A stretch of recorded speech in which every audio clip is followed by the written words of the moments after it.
All right, what's happening, y'all? It's your boy Rico from StreetScores, and we have three major topics to break down in this video and a couple other things I want to add at the end, like B. Mitch and London Fletcher finally advancing in the whole Hall of Fame thing. So hopefully there's some good news coming there in the future. But most importantly, we're here to break down how the Washington Commanders got bad news as far as Jaden Daniels goes in this potential matchup against the Kansas City Chiefs. Number two, we have positive Terry McLaurin and Debo Samuel news, but of course, I'm taking all of those things with a grain of salt. I'm going to break down what the news is and why I'm taking it with a grain of salt. And then also the Washington Commanders made two roster moves after that loss versus the Cowboys. We're going to dive into what those moves are and why. But before we get into everything, make sure you stiff arm that like button, stiff arm the subscription button, and stiff arm the bell next to that subscription button so you get notification each and every time I release an informative and opinionated video just like this one. Make sure you stay tuned to all of the content. Appreciate y'all for supporting the videos. I know this Commander season feels a little ugly, but the fact that y'all are still pulling up and watching the videos, leaving likes, engaging, and all of that type of stuff, y'all are the goats, man. So shouts out to Watch to the End gang, man. Shouts out to the Late Night Crew. Shouts out to Noti gang, man. Y'all are still going crazy, which just shows how great this fan base is the Commanders, bro. The season is not over, and I'm literally working on the video to break down why it's not, so stay tuned for that later on. But without further ado, let's go ahead and dive into what we got to talk about today. Let's get it. Adam.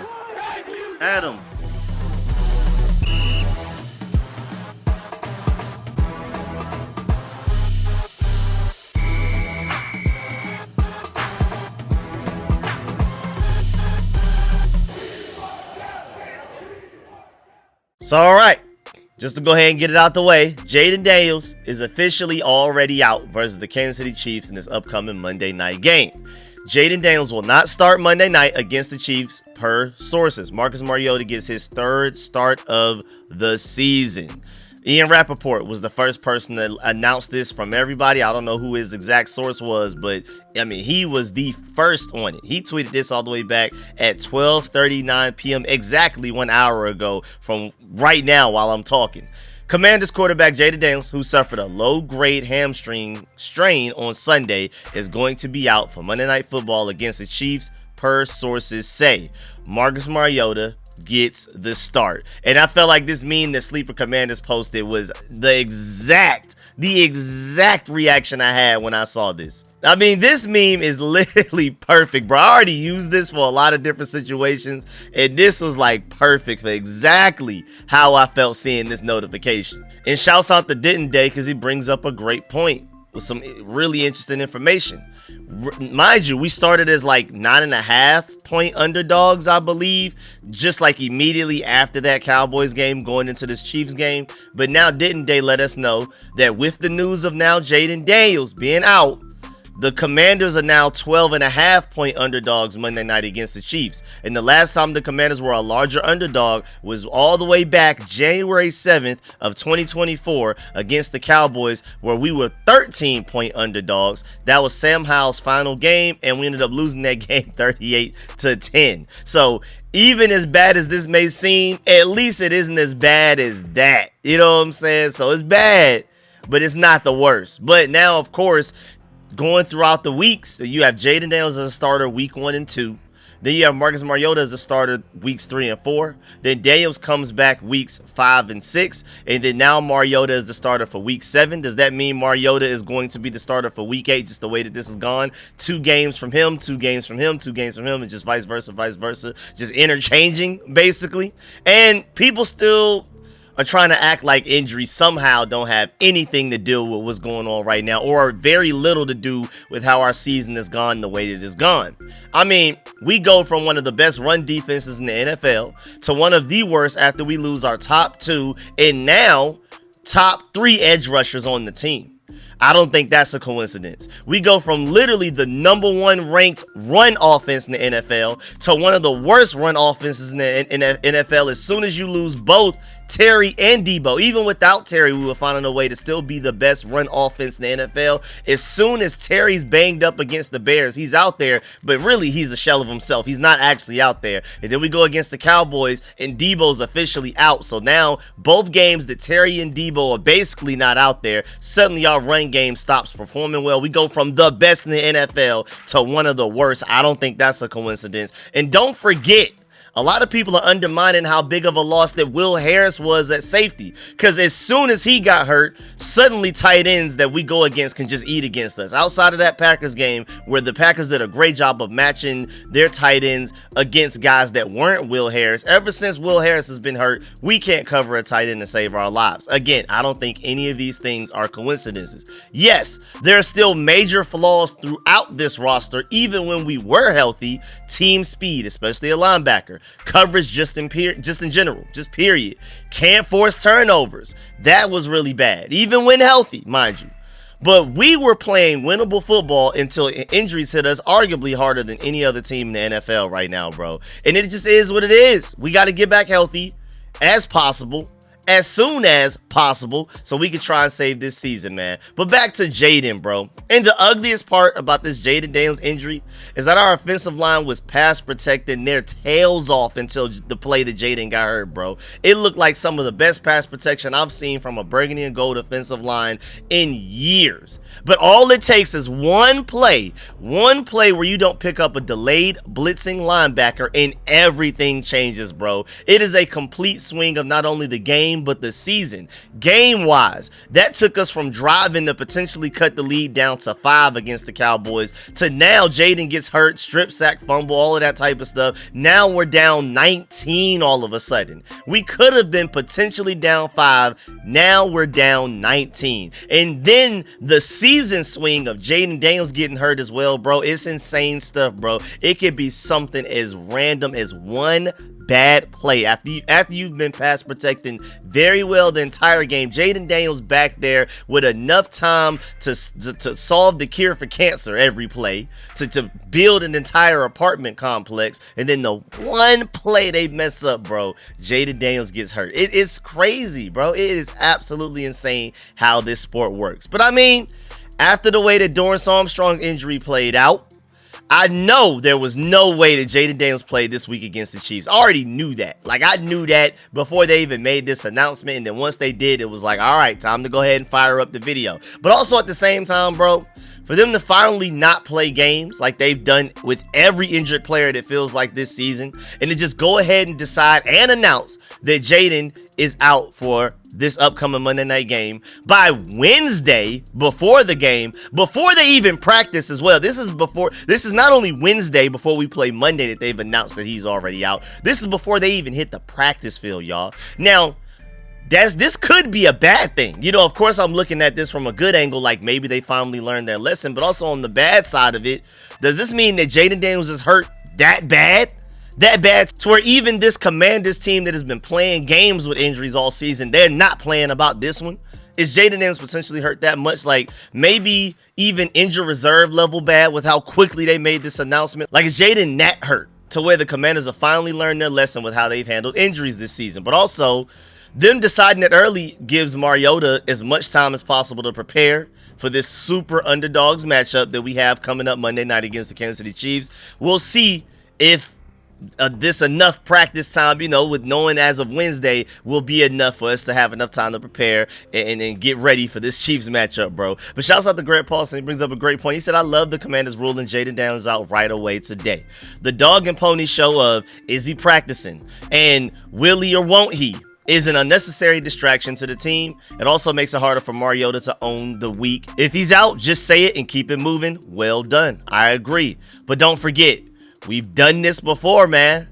Colt McCoy was the quarterback, though, one of the times where we defied all odds. Remember that Cowboys game that one year from a few years ago? Al Galdi brings up a great point referencing that game. He said a struggling Washington team starting his backup quarterback against a team with a high-powered offense on the road, Monday Night Football, late October. You know what I'm saying? All of the factors are adding up to a potential burgundy and gold upset, maybe the underdog upset. We'll see. And we've also done this quite a few times over the recent years as well. Like, we had no business beating the Eagles that one time we did a couple of years ago, bro, where they were like the team of destiny. I believe that was the year they ended up going to the Super Bowl but losing it against the Chiefs. And then don't forget that horrible team that somehow beat the undefeated Steelers a few years ago, bro. Like, so never say never, man. I'm not saying it's likely, but it's also not impossible. But now back to Jayden. Shouts out to Adam Schefter. He let us know that even before this announcement today that Jaden Daniels is out versus the Kansas City Chiefs, 2 days ago on the 20th, he let us know that Jaden Daniels had an MRI on his hamstring and is not expected to be a long-term injury per Dan Quinn. And then shouts out to Lord Coffee Black on Twitter. He brings up a great point. Meaning if we can get some of these wide receivers back, then Jaden Daniels will play. And I think that may play a factor in how things go. It's like almost not worth it to throw Jaden out there if he doesn't have his receivers to throw to, because that's how we keep ending up in these bad situations. But if both Terry and Deebo are able to go, then it's like, yeah, if Jaden Daniels is 100%, you go ahead and play him no matter how the season's looking. But Scott 7 News let us know earlier today as well that Jaden Daniels' injury is considered a low-grade hamstring strain and is not to be considered long-term. So at least that's some positive news in a bad news situation. Shouts out to Chris Russell, though. He said, I got to say this. Not surprised in any way at all that Jaden Daniels is not playing against the Chiefs on Monday night, but I was very surprised with how quickly they leaked this out to everyone. That also indicates that this isn't as mild as some believe. So now, I'm questioning, will he even be available for the Seahawks game on the 2nd with how quickly they ruled him out? What about the Lions game on the 9th? And then we have the Dolphins game in Spain on the 16th, but at that point, you should be able to beat them even without Jaden Daniels. Tua is playing like the worst quarterback in the NFL right now, and Darren Waller just went on the IR. And it may not even be worth it to force Jaden back for that Dolphins game, especially with the bye week right after that game. You might as well just go ahead and hold him out another 2 weeks at that point. So it looks like to me, if Jaden can't play by the Lions game on the 9th, you might as well just hold him out until the Broncos game on my birthday on November 30th. You know what I'm saying? We'll see. But again, this could all just be because the Commanders want Mariota and the team to have as much time as possible to prepare. Or maybe they just have learned their lesson with playing around with injuries and delaying the inevitable. Or even worse, throwing people out there that they shouldn't, like Dorrance Armstrong against the Cowboys. Shouts out to Ethan Cadeau. He said ruling Jaden Daniels out for Monday Night Football when he's not healthy enough to go is the right move. He's the franchise quarterback and you don't mess around with hamstring injuries. I completely agree with that, bro. That was the struggle we were having with Marshawn Lattimore last year. But for the Commanders to salvage this season, they absolutely cannot go 0-6 against the Kansas City Chiefs, Seattle Seahawks, and Detroit Lions. So hopefully we can get Jaden Daniels back for at least 1 or 2 of those games, bro. Shouts out to Marshall. He said path to a semi-respectable season. Win one of the next 3, which, of course, against Kansas City, between the Lions and the Seahawks. And he said not happening versus Kansas City, especially with Jaden Daniels out. Maybe you still win at home versus Seattle or Detroit. Beat Miami. Head into the bye week 5-6 with a chance to regroup. Can grab one of those 2 NFC games if Jaden and weapons are healthy. That's an interesting point right there. So, Kalshi Sports even let us know that the Commanders still have a 13% chance of somehow winning the NFC East right now. The way people are acting in this fan base, especially with everything going on, you would think we had a 1% chance or less. Right now, statistically, we have a 13% chance because the Eagles aren't running away with the division. We have a chance. So if we could just steal one of these upcoming 3 games, you handle business against the Dolphins, you go into that bye week, you regroup, and then we come out looking ahead at the rest of the schedule. And if we're fully healthy, again, our injuries have played a large role in as to why we've been losing games, bro. I'm telling you. And if we have Jaden, Terry, and Deebo healthy, and then we can go back to being the best run team in the NFL, the Broncos are not unbeatable. They just lost to the Giants. Now, Giants are playing good football right now, but they're not unbeatable. The Vikings are not unbeatable. The Giants are, of course, not unbeatable. And then there's anybody's game with the Eagles and the Cowboys. Again, especially if we're healthy, at least offensively healthy, bro. And you never know, man. You know, Jonathan Allen was supposed to be out all season last year with a torn pec, and then he ended up coming back towards the end of the season. Maybe same thing somehow in a miracle. We get that with Dietrich Wise and Dorrance Armstrong at edge rusher. We'll see, though. We'll definitely have to see this. These are a lot of optimistic ideas thrown out there, but again, my point is nothing is impossible. But shouts out to Disco. He said Jaden Daniels should play when healthy enough as determined by him, his coaches, and the doctors. He should not be shut down for the season if he's not IR eligible. He's an NFL player and the leader of this franchise, and I agree. I think any games that he can get in, as long as like the offensive line in front of him is healthy enough, and especially if Terry and Deebo are healthy, no matter what this season looks like record-wise and future-wise, those guys should go out there and play to at least gain some type of momentum and confidence going into the next season, and that's worst-case scenario there. And then also shouts out to Matt Hatter for pointing out, again, like I've been screaming about, both times that Jaden Daniels has gotten hurt this season, it's been because of a hip drop tackle that has not been flagged. We thought the NFL cared about player safety. They've been emphasizing that. Michael Parsons just had one of his sacks a couple of nights ago taken away from him because of a hip drop tackle. Yet every time Jaden Daniels has been injured this season, it's been a hip drop tackle, and yet no flag. So what is the actual message, NFL? I mean, I thought y'all cared about us and Jaden Daniels. Y'all gave us the most primetime games in the NFL, tied with the Kansas City Chiefs coming into the season. So y'all had money. Y'all had y'all's money. Y'all are invested in Jaden Daniels and the Commanders being great. And yet you're allowing the refs to go out there and not call a new call that you put in place to prevent injuries for the stars of your game that are bringing in the most money and views and all of that type of stuff to your sport. So I don't understand the messaging from the NFL here. Y'all give us all these primetime games and act like y'all are actually going to treat us right, and then y'all just let the refs do whatever they want to do. I mean, the calls against the Cowboys just were they were a mess, bro. The pass interferences, the Jacob Martin, we got flagged for Dak Prescott having his helmet loose. Like, it was insane. But if anything, if none of those calls y'all don't make them, at least correct these hip drop tackles so Jaden Daniels can stop getting hurt. Because it's not even like, this one, he didn't even like leave the pocket and start scrambling. You know what I'm saying? A lot of people want to go ahead and immediately go to the fact that Jaden Daniels is a mobile quarterback. Some mobile quarterbacks get hurt and stuff like that. He was in the pocket, bro, and it was a hip drop tackle. Just got to be better refs, but you also got to be better too, Commanders. Now, before we move on to the last two major topics of this video, shouts out to Sleeper, man. And with Sleeper, you have a chance to 1,000 times your cash on daily fantasy football, man. We got to get our guys back healthy. And again, like I've already explained, never say never. We've been bigger underdogs and still found a way to come out on top. And so now we got to go out there with Mariota. We'll see if Bill can finally bounce back. Maybe we even get Terry and Deebo back for this upcoming game. And you can pick on stats for these stars like touchdowns, passing yards, receiving yards, fantasy points, and more for up to 1,000 times your payout on Sleeper. And right now, as you can see on the screen, new users can even get a free $20 without a deposit on top of the already 100% match up to $100 on your first deposit using promo code SCORE, that's SCORE, or you can just click the link at the top of the description of this video and every video and live stream I'm doing all season. And now just real quick to dive into some picks that we can get into. Y'all know me, man. Y'all know I like to go to those NFL popular duos until I put together my 8-leg. And mind you,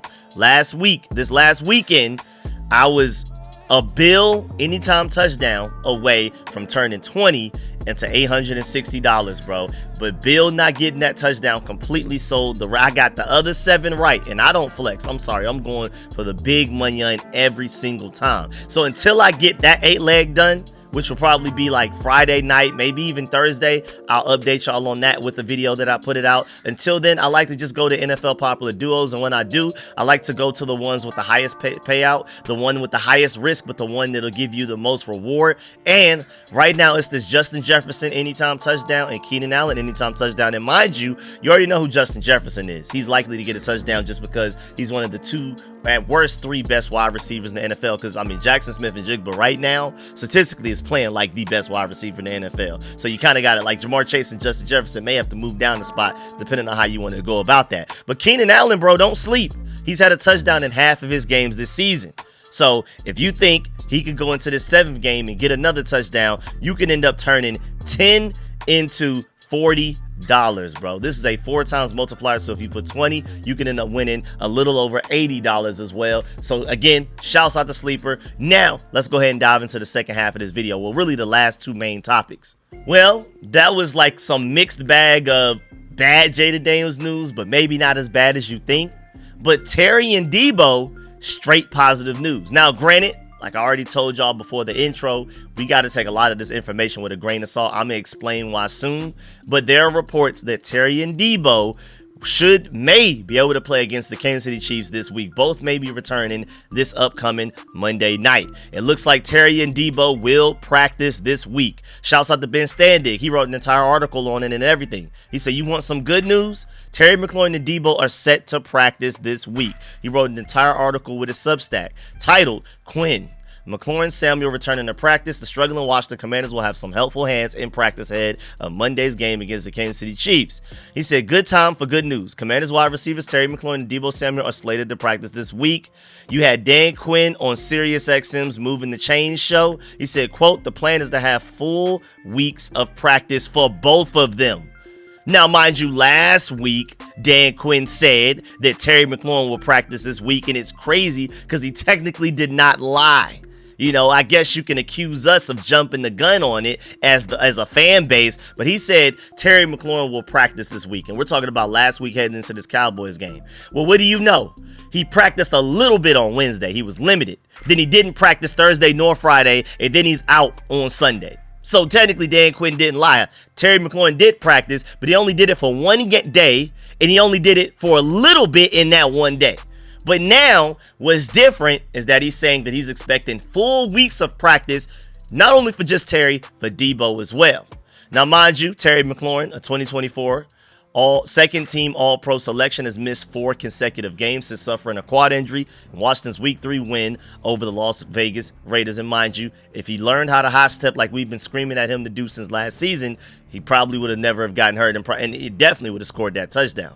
The Commanders are 3-4 and have lost 2 in a row in 3 of their 4 games without McLaurin, the franchise's leading receiver annually since 2019. Samuel carried the offense for much of the season, but was inactive for Sunday's 44-22 loss to the Dallas Cowboys after a 3rd consecutive week of almost no practice time. Again, he was really just forcing it, bro. He didn't practice before the Chargers game. He didn't practice before that Bears game, and then he was out there like a shell of himself. That was not Deebo Samuel in that game. You could pretty much say that he didn't play in the Bears game nor the Cowboys game.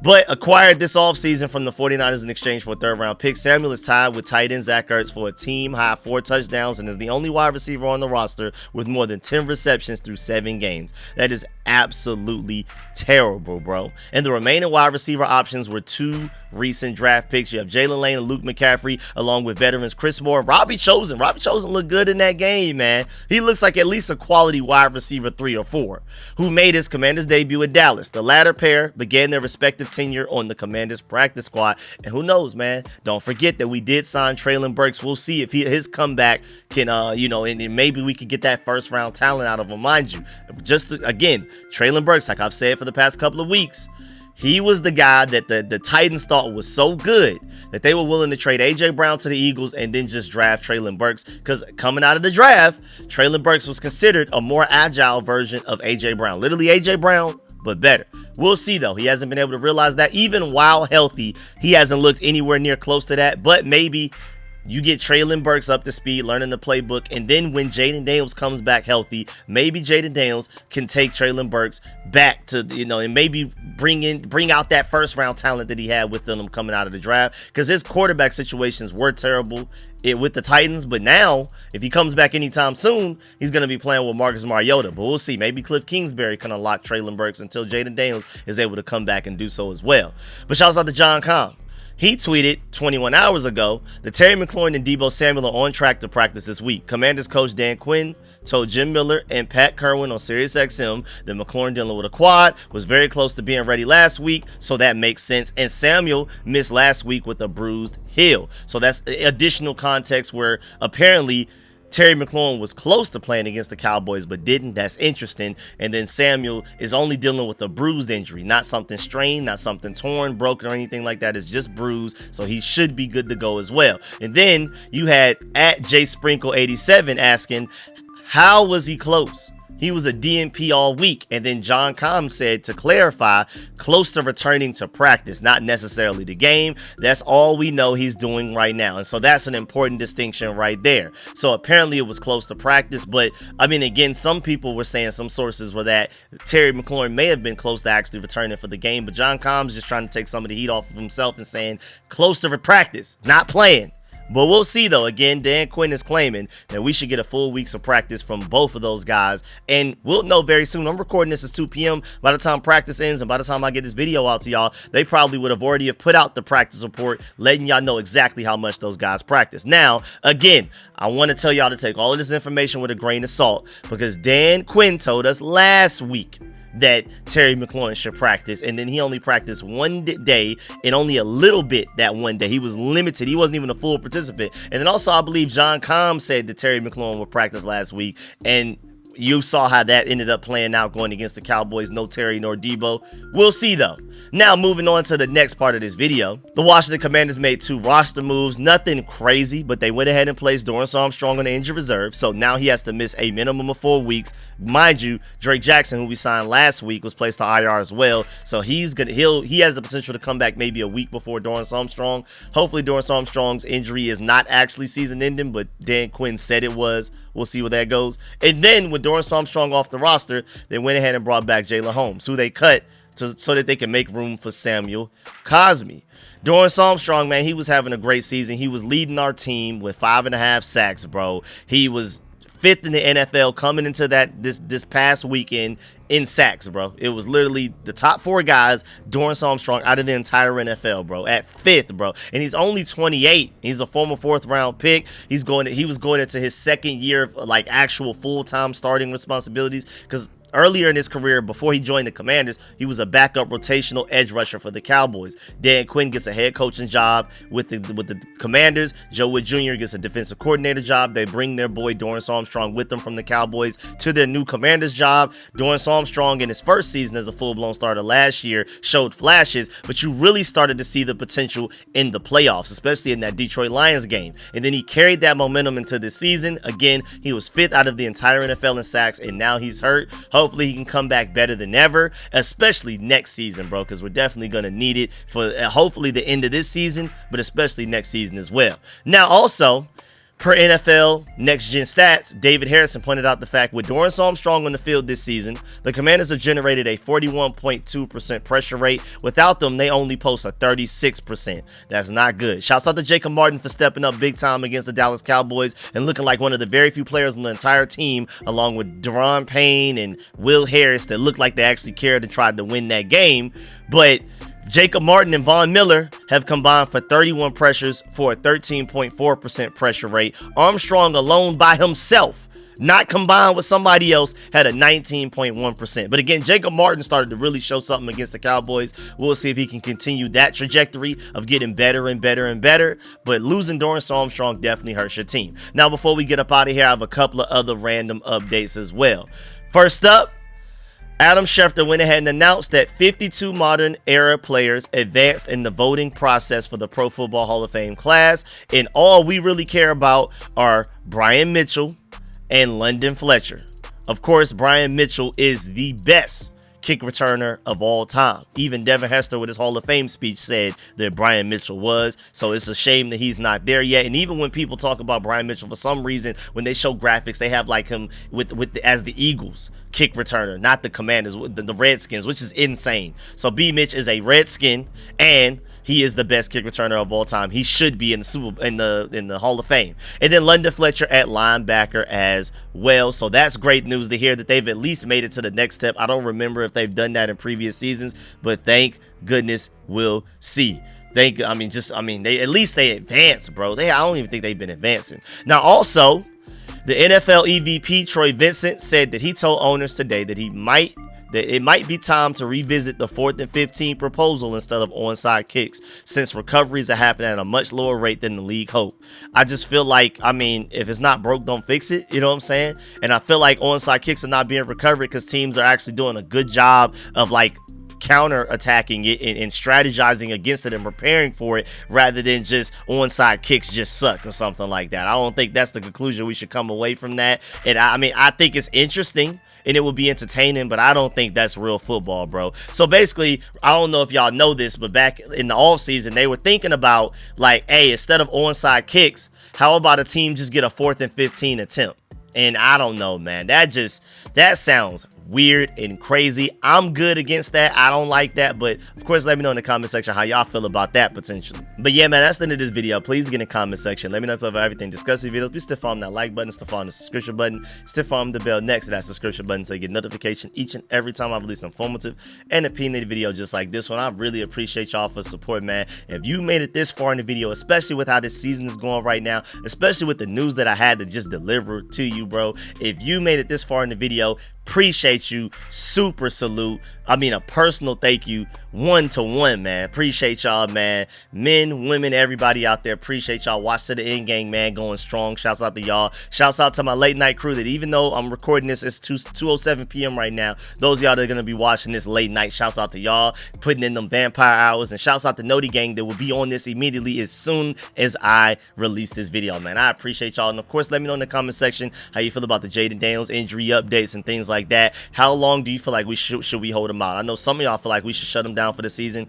Let me know how you feel about Jaden Daniels. Why and why not? Do you think he should come back as soon as he's healthy? Do you think we should force him to come back so that we can at least win one of these next 3 games? I don't, but let me know how y'all feel about it. Let me know how you feel about the Terry and Deebo news. Are you looking at the Commanders with a side eye like I am too? Like, y'all said that last week, you know, but let me know how y'all feel about that potentially. And do we have a chance to upset one of these teams even without Jayden, as long as you have Terry and Deebo, especially if that could get our run game going? Let me know how you feel about the Commanders putting Dorrance Armstrong on IR and then now bringing Jalen Holmes back on the roster. And of course, let me know how you feel about B. Mitch and London Fletcher making it to the next steps, the next phase of potentially getting into the Hall of Fame. And also, how do you feel about that potential just 4th and 15 situation instead of kicking onside kicks? Let me know how y'all feel about all of that in the comment section. Leave a like on the way out. Appreciate y'all. I'm gonna catch y'all later. I'm out.